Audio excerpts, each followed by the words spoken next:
Sorry if this is like really lopsided. I'm literally filming this on top of a kettle. So yeah, that's how budget my videos are. Hi guys, it's Izzy, and today I thought I would film this really happy and joyous video because that's really what it's going to be like. It's definitely not going to be grumpy whatsoever. So yeah, I thought I would come on camera today and explain to all you guys that aren't doing A-levels yourselves, or maybe, oh my god, someone's literally just pulled up on my drive. They can definitely see me just sitting here filming myself. But no matter, like, A-levels have just put me in that state of mind that I literally just don't care about anything anymore.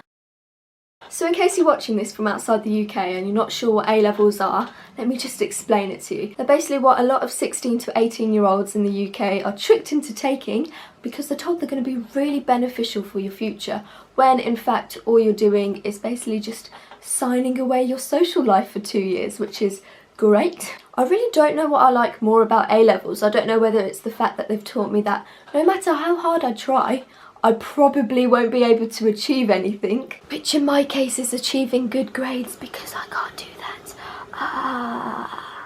Or whether it's the peaceful environment of a sixth form filled with people constantly having panic attacks and saying the phrase, "I can't do this anymore."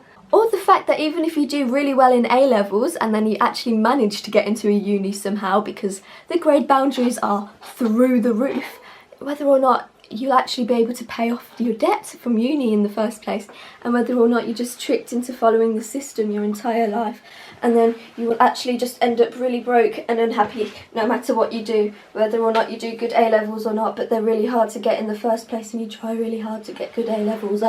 So yeah, I just wanted to say all this because I'm basically feeling a little bit cheated.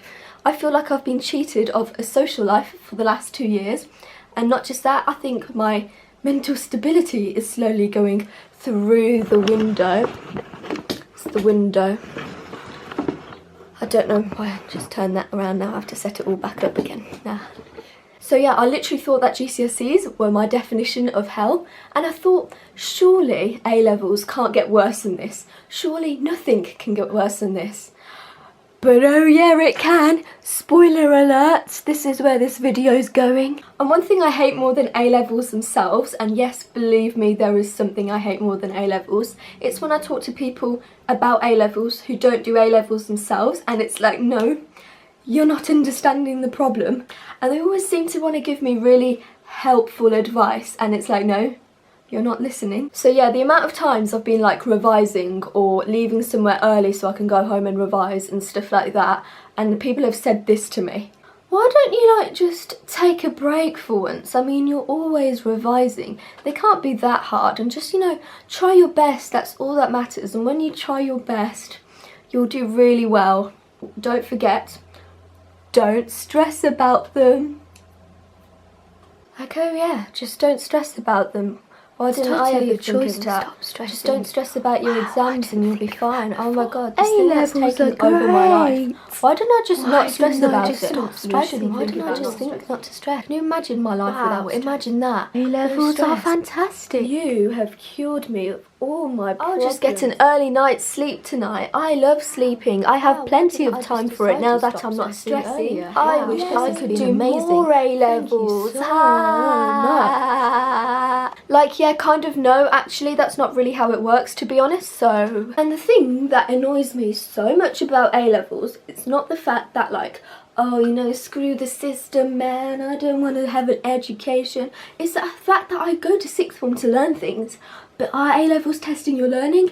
Nope. They're basically only testing your memory of definitions. Like, you can learn and understand how something works, and then you can get a question on it, and you write it down in your own words, which are right, but if you didn't use the keywords, no, not right, you don't get any marks.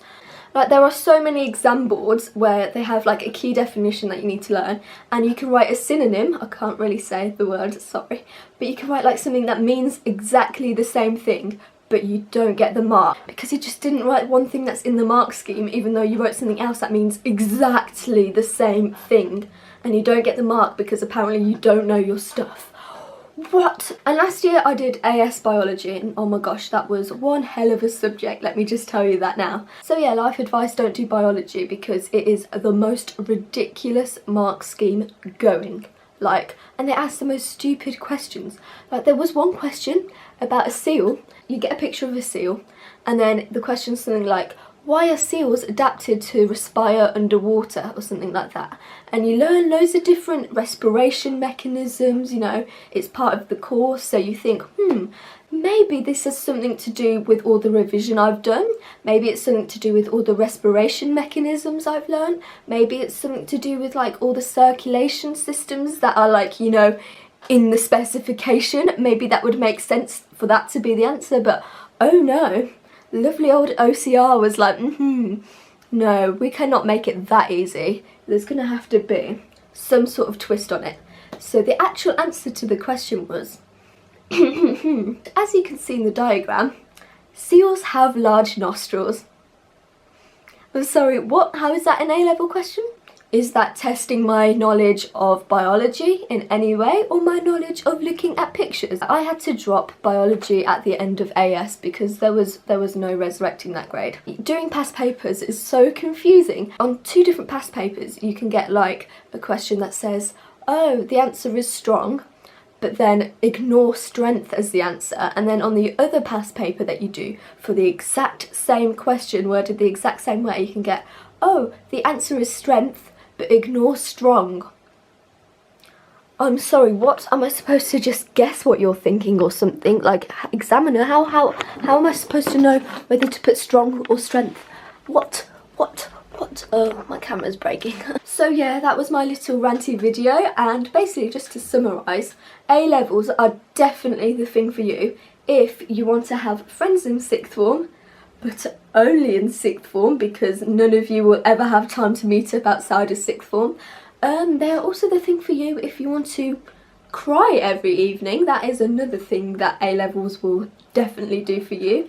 They will give you the knowledge that when you work really hard for something, sometimes it just doesn't pay off whatsoever. Like, you can revise all you want, like in my case, and you can still get an E at the end of the day, like in my case.